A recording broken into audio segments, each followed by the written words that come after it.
सबको मेरा नमस्कार। ज्ञानरिति क्लासेस के ऑनलाइन प्लेटफॉर्म में आपका फिर से बहुत बहुत स्वागत है।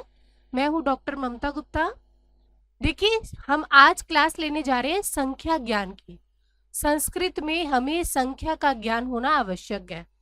चाहे आप फर्स्ट ग्रेड की तैयारी कर रहे हैं, चाहे आप सेकंड ग्रेड की तैयारी कर रहे हैं, या फिर रीट की तैयारी कर रहे हैं, या कोई भी जो संस्कृत से कंपटीशन का पेपर देने वाले हैं आप, उसमें आपको संस्कृत का ज्ञान होना आवश्यक है। कैसे?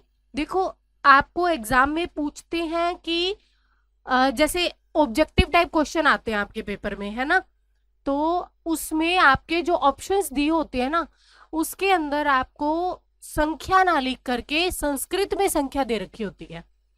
जैसे क्वेश्चन आ गया कि रघुवंश महाकाव्य में कितने सर्ग हैं, तो उसमें ऑप्शन में आपको 11, 12, 18, 19 ऐसे नहीं दे रखा होगा। आपको कैसे दे रखा होगा? एकाविंशति, एकोनविंशति, विंशति, द्वाविंशति, ऐसे आपको ऑप्शन दे रखे होंगे। अगर हमें संस्कृत में संख्या का ज्ञान होगा, हमें पता होगा कि किस गिनती को हमें संस्कृत में क्या कहते हैं, तो फिर आपको कोई समस्या नहीं आएगी। तो इसी से संबंधित आज हमारी क्लास रहेगी। तो संख्या ज्ञान, देखो संख्या ज्ञान, ये है आपके सामने संख्याएं। तो देखो, संख्या में ये है हमारे पास 100 तक संख्या। एक को संस्कृत में कहते हैं एकम, 2 को कहते हैं द्वे, 3 को कहते हैं त्रीणी, 4 को कहते हैं चत्वारी, 5 को कहते हैं पंच, 6 को कहते हैं षट, 7 को कहते हैं सप्त, 8 को कहते हैं अष्ट, 9 को कहते हैं नव, और 10 को कहते हैं दश। एकम, द्वे, त्रीणी, चत्वारी, पंच, षट, सप्त, अष्ट, नव और दश।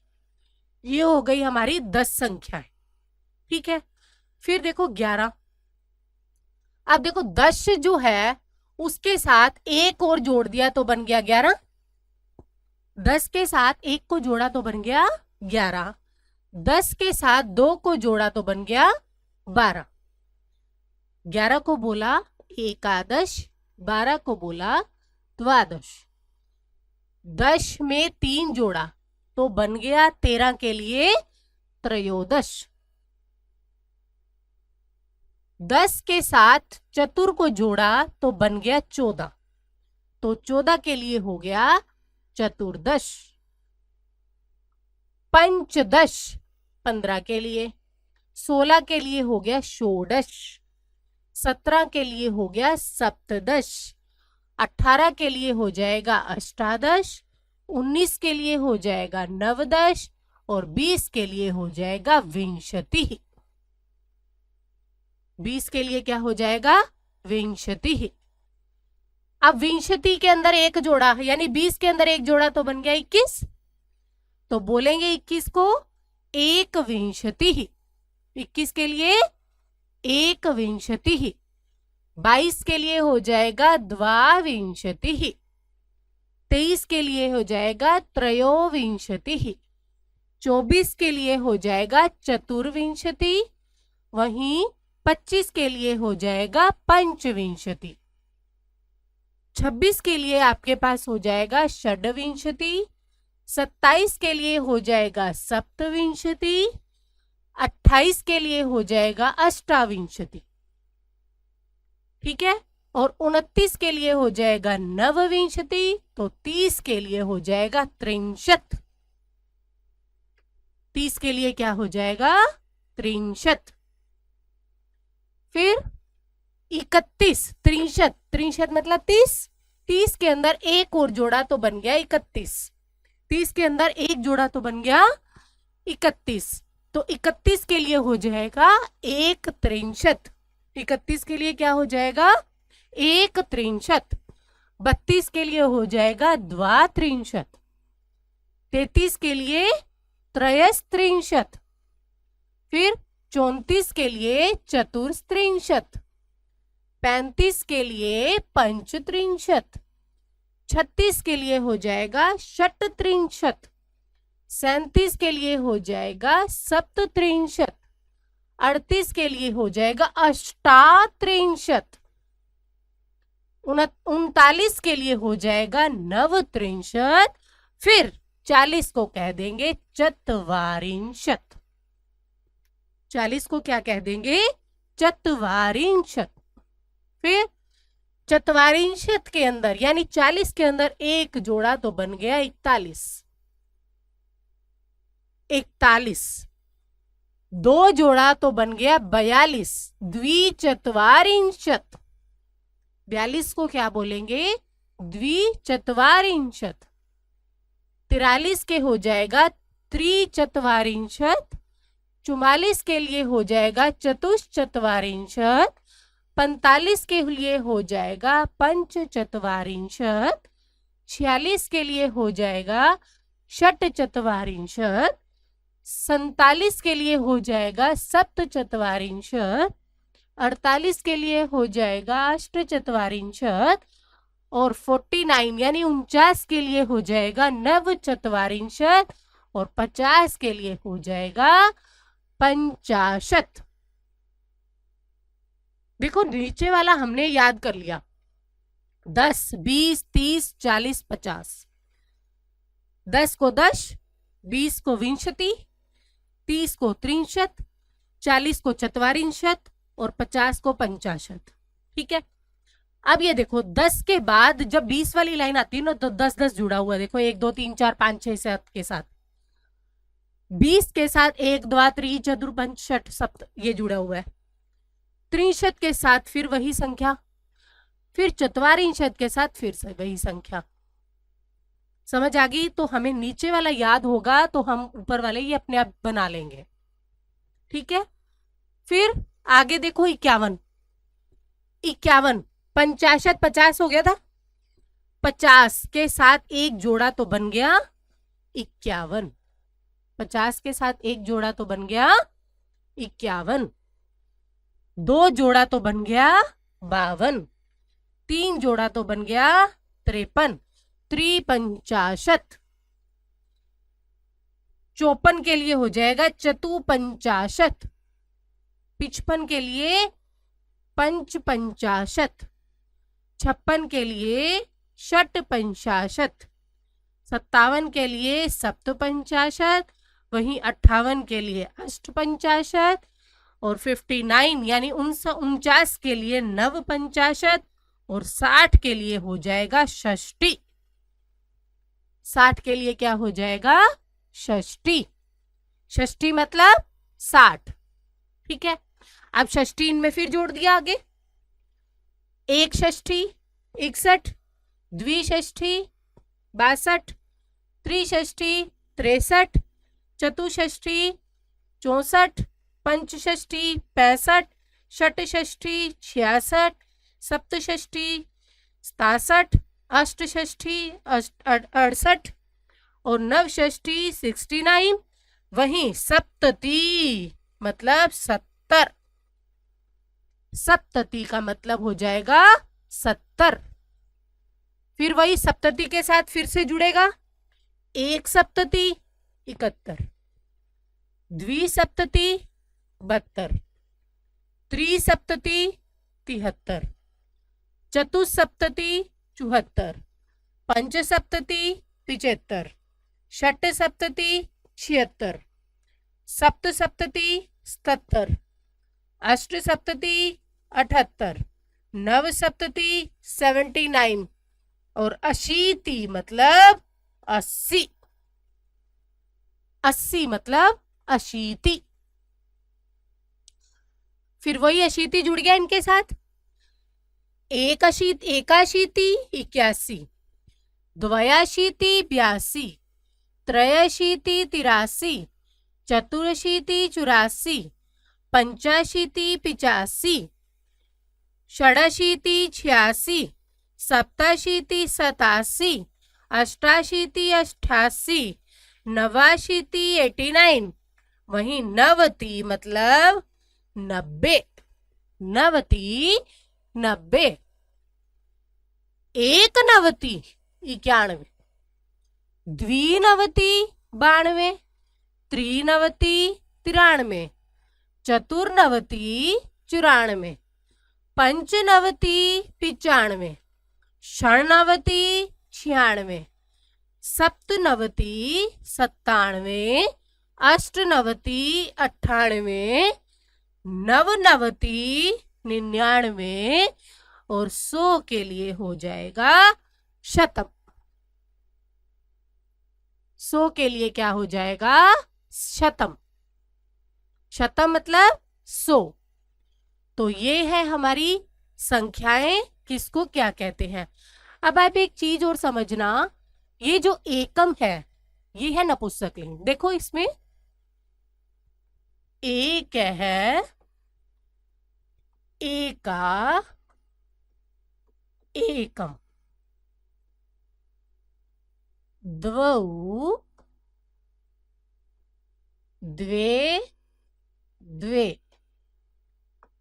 त्रयः, तिस्रः, त्रीणि, चत्वारः, चतस्रः, चत्वारि।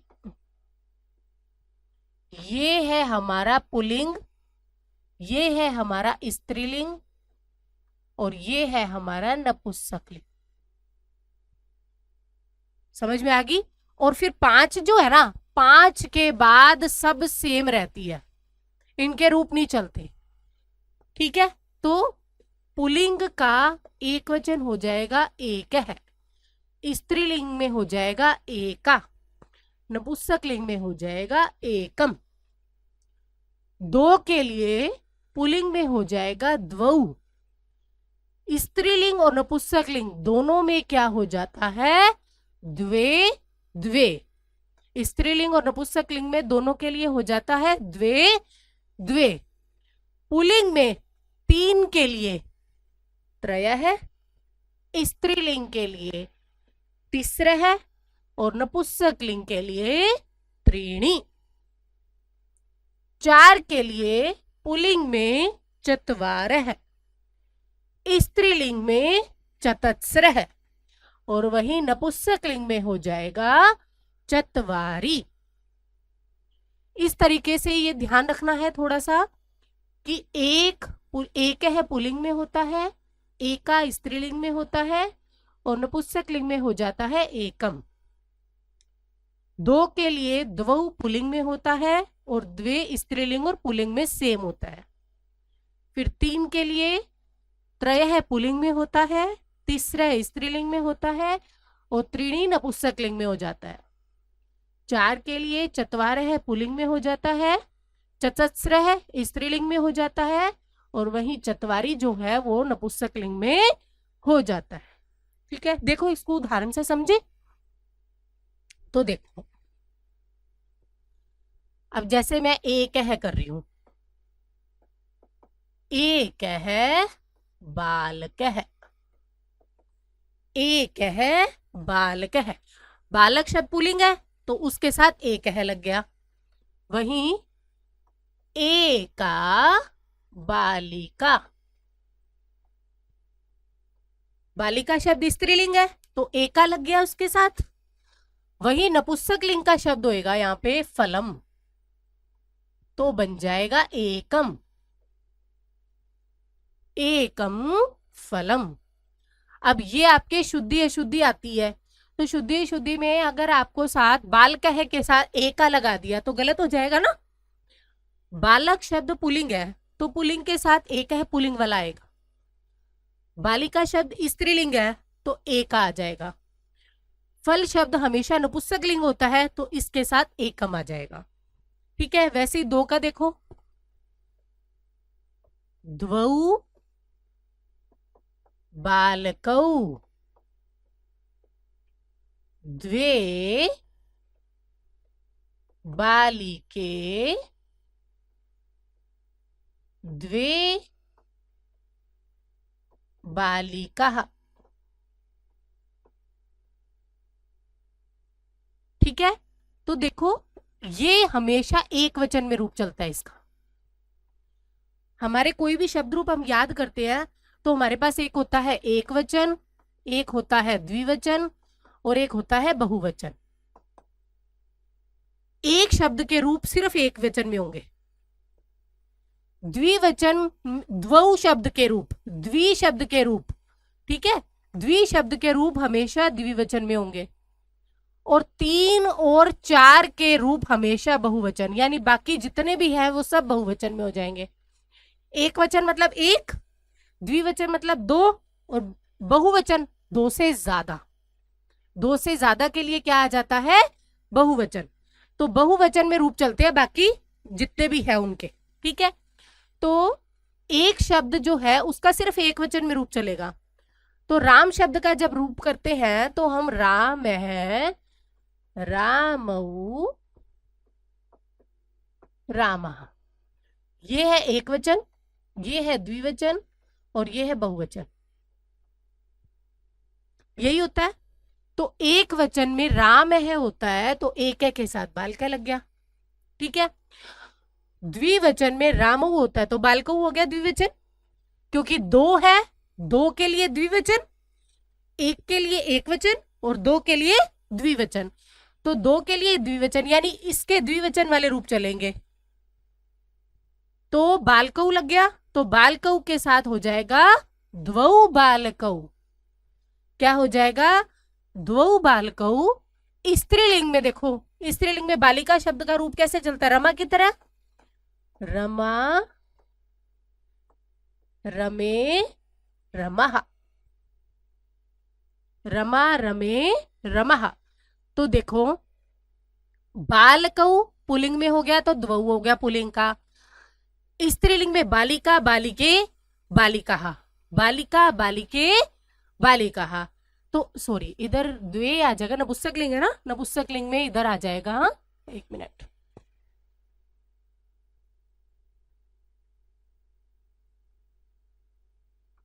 इधर नपुंसक लिंग में आ जाएगा द्वे फलम। स्त्रीलिंग का लगा दिया था मैंने बालिके, बालिके स्त्रीलिंग वाला नहीं लगेगा, नपुंसक लिंग वाला लगेगा। ठीक है, तो द्वे फलम। अब देखो ये तो मैं चला रही हूं सारे शब्द रूप राम की तरह, ये वाले सारे। इसको एक बार डिलीट कर देती हूं, मैं इधर से हटा देती हूं।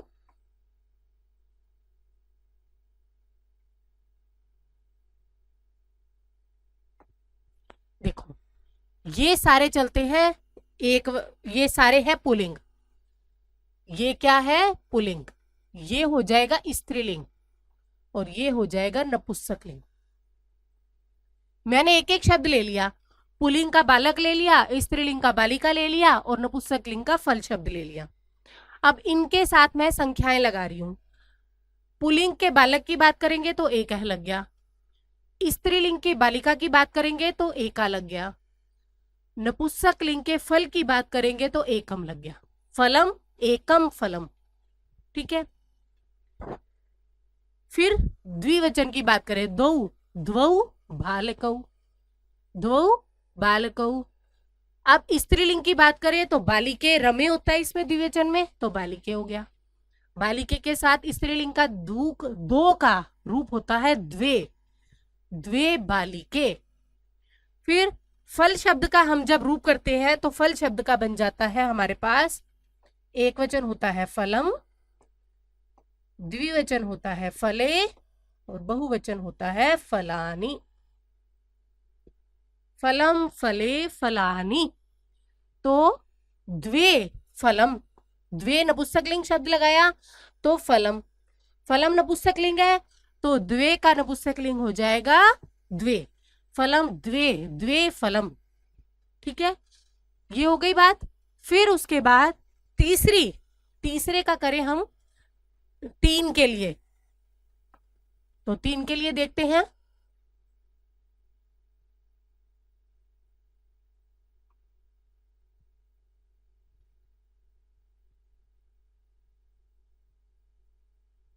अब देखिए 3 के लिए, 3 को जब मैं पुलिंग में लिखूंगी तो बन जाएगा त्रयः, त्रयः बालकः, त्रयः बालकः। स्त्रीलिंग में 3 के लिए क्या होता है? तिस्रः। क्या होता है? तिस्रः।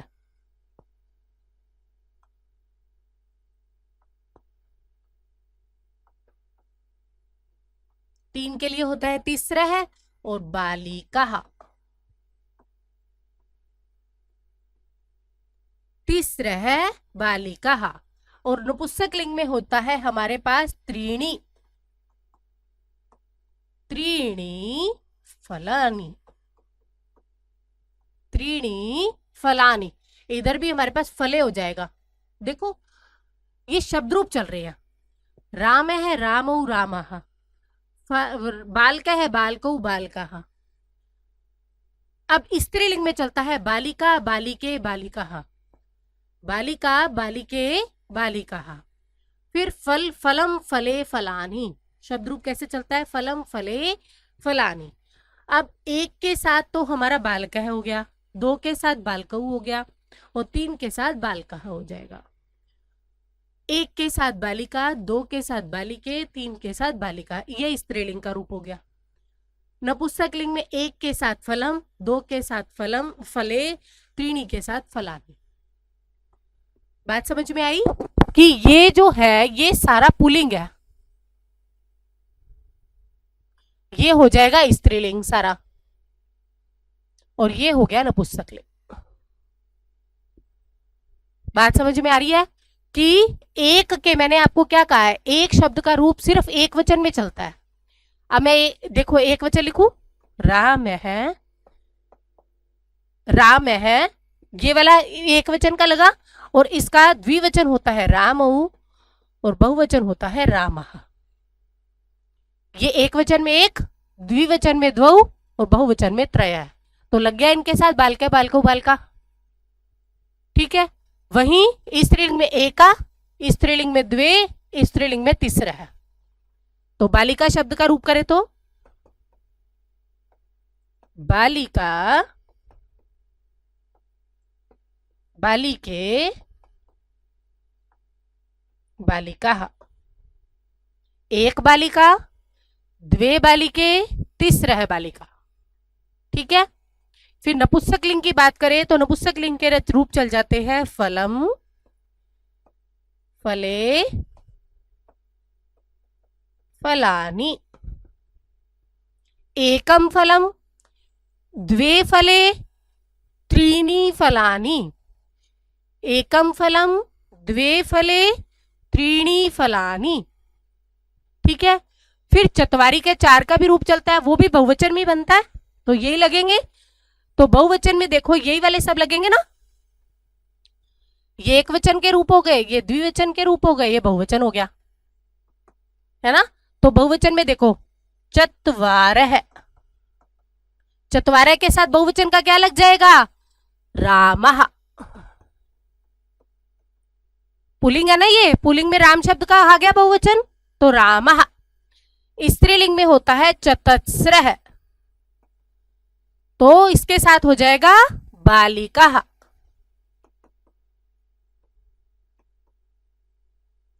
फिर नपुंसक लिंग में होता है चत्वारि, चत्वारि के साथ क्या आ जाएगा? फलानि।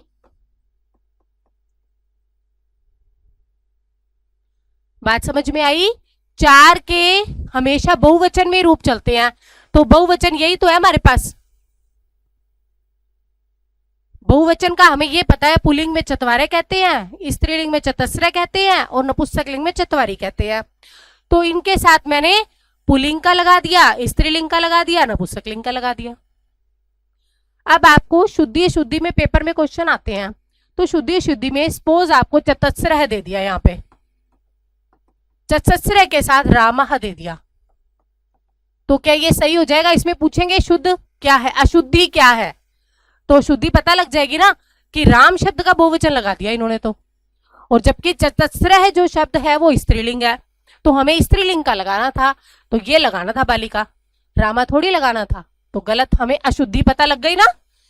इस तरीके से हमारे शुद्धि अशुद्धि वाले प्रश्न जो आते हैं वो सही हो जाते हैं, अगर हमें पुल्लिंग, स्त्रीलिंग और नपुंसक लिंग का ज्ञान होगा तो। क्लियर, समझ में आ गई। तो ये थी हमारी संख्याएं, ठीक है। इसको आप एक बार और देख लीजिएगा, याद कर लीजिएगा, क्योंकि ये आपको हर कंपटीशन में काम आएंगी। आपको इसको अच्छे से याद करना है। और बाकी जो 5 से लेके बाकी की संख्याएं हैं, इनका ना कोई पुल्लिंग, ना कोई स्त्रीलिंग, ना कोई नपुंसकलिंग, सब में एक जैसा रहता है ये, ठीक है। बात क्लियर हो गई। तो इनको, संख्याओं को याद कर लेना। बने रहना ज्ञानरिद्धि क्लासेस के साथ। हमारे चैनल को प्लीज सब्सक्राइब कीजिए, शेयर कीजिए और लाइक जरूर कीजिएगा। Thank you.